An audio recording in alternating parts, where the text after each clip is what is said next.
Continue. Mesdames et messieurs, bonjour, à ce plaisir. Donc je vais intervenir pour parler du sinistre qui a frappé l'école algérienne. Le développement du Parlement est étroitement lié et conditionné par la qualité de l'école et de l'université.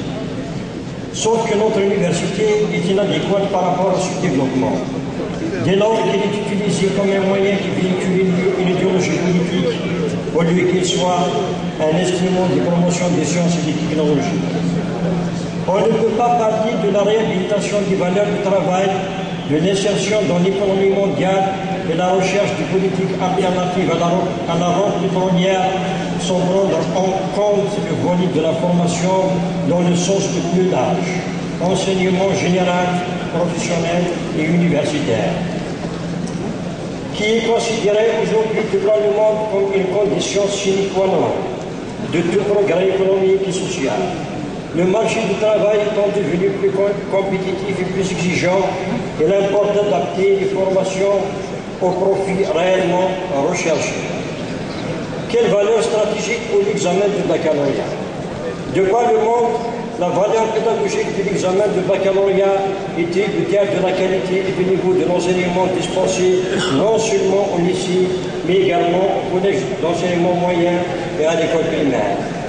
C'est cette succession d'étapes et l'enchaînement du programme qui donne un sens, un poids et une valeur à l'examen du baccalauréat. Aujourd'hui, on se pose des questions sur le savoir et le type de savoir que peut avoir un élève une fois sorti du primaire ou du moyen et un autre qui a fait sa terminale. Il faut réhabiliter l'enseignement des langues étrangères, notamment le français et l'anglais, qui ne font pas référence aux religieux et dont on trouve des références à la technologie, à l'information, aux sciences. Et c'est ce qui rend leur enseignement plus attrayant dans leur contenu que le contenu du programme d'enseignement de la langue arabe. Malheureusement, ces langues sont enseignées d'une manière symbolique, voire même sans aucun intérêt, notamment du primaire jusqu'à la terminale, avec des programmes trop chargés, importés de l'étranger et qui ne conviennent même pas à la réalité sociale et culturelle de nos enfants. Et d'autant plus avec un volume horaire dérisoire.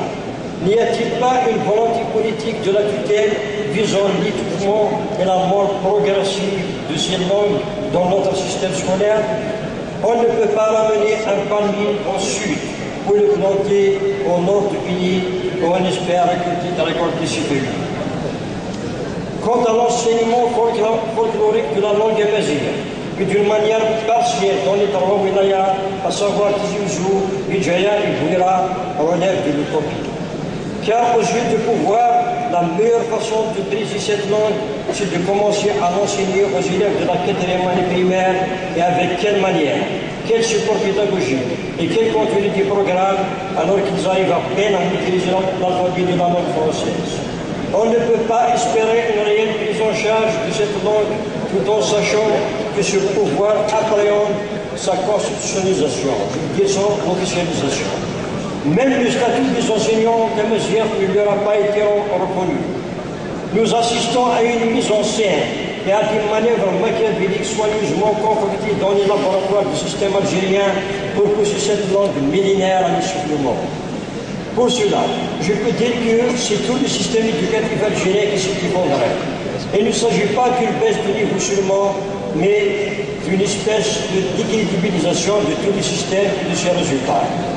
Avec l'école fondamentale, les milliers de bacheliers qui ont eu accès à l'université se sont retrouvés dans des problèmes inexplicables. De fait que la plupart des matières scientifiques dispensées à l'université le sont en français ou en anglais. N'étant pas assez formés dans ces langues, ces étudiants se sentent complètement désemparés devant une réalité amère et qu'ils n'arrivent plus à y remédier. Sur le plan de la décision politique, on ne sait ce que sont devenues les recommandations de la commission des arôts chargée en 2001 par le chef de l'État, pour ne pas dire président, car nous savons tous dans quelles conditions il a bénéficié son 3e mandat. Donc, de proposer des réformes radicales dans le secteur de l'enseignement et de l'éducation à l'école algérienne pour permettre la réalisation des aspirations de la société en matière de la formation qualifiante, pour faire face aux défis de l'économie moderne et de la mondialisation et de défense des valeurs de la citoyenneté et de la République. Universellement, un système éducatif est conçu pour former des élites dans les sciences, la technologie, les valeurs humaines, afin d'en faire des citoyens compétents et responsables, à même d'assurer le présent et le futur des nations. Mais en Algérie, sans ambiguïté aucune, on décrète que le système éducatif doit former des divisions d'anormaux pour devenir des zombies ou des kamikazes. Il est évident que les concepteurs d'une telle politique éducative et culturelle d'un pays n'ont aucun sens, ni de responsabilité, ni de l'intérêt public, et ne méritent en aucune façon d'être des communes de l'État. Quant à ceux qui l'ont signé, promulgué et qui se croient homme d'État, je pense que l'histoire les juge déjà comme des criminels, car ils ont réussi à transformer l'école algérienne en une monstrueuse machine de déculturation qui vise à faire du citoyen algérien un être réfractaire à toutes les valeurs universelles et humanistes.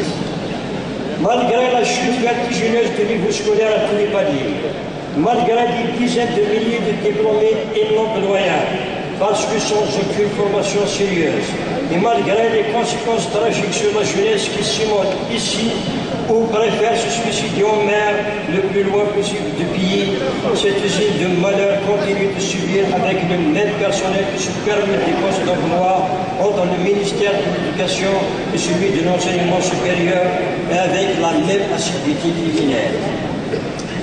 Si certains ont qualifié la décennie noire de tragédie nationale, je dirais que notre système éducatif en est une autre.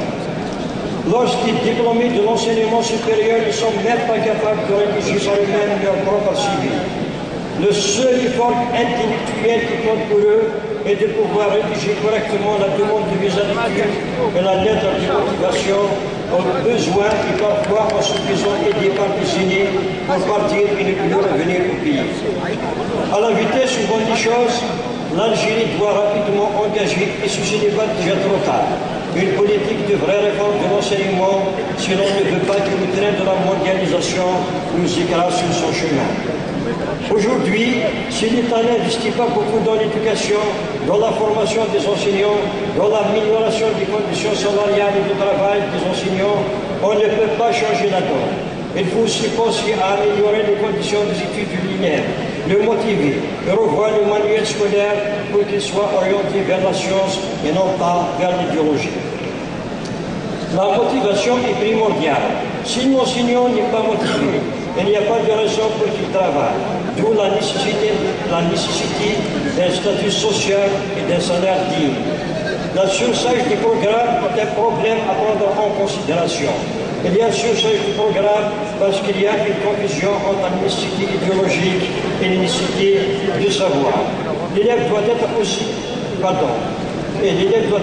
motivé et doit croire que l'école est un ascenseur social, ce qui est le cas pour l'ancienne génération, et depuis plus de 20 ans, l'école n'est plus cet ascenseur social. Quand le système forme des chômeurs, à quoi bon de faire des études? Cette réalité fait que l'élève ne soit nullement motivé. Donc les gens ont un désintérêt total à l'apprentissage. Finalement, qui a réussi dans notre société? Ne sont-ils pas les vendeurs à la sauvette? On est ahuri de voir que finalement les missions de l'école algérienne sont essentiellement idéologiques et très peu scientifiques. Il est nécessaire de restructurer les missions de l'école autour de la science et du savoir scientifique, parce que c'est ça qui fait la concurrence entre les nations. Ce ne sont pas les idéologies, ni d'ailleurs l'affirmation des identités. Je vous remercie pour m'avoir écouté. Merci. Si c'est possible de laisser le document au niveau du secrétariat israélien, pas besoin de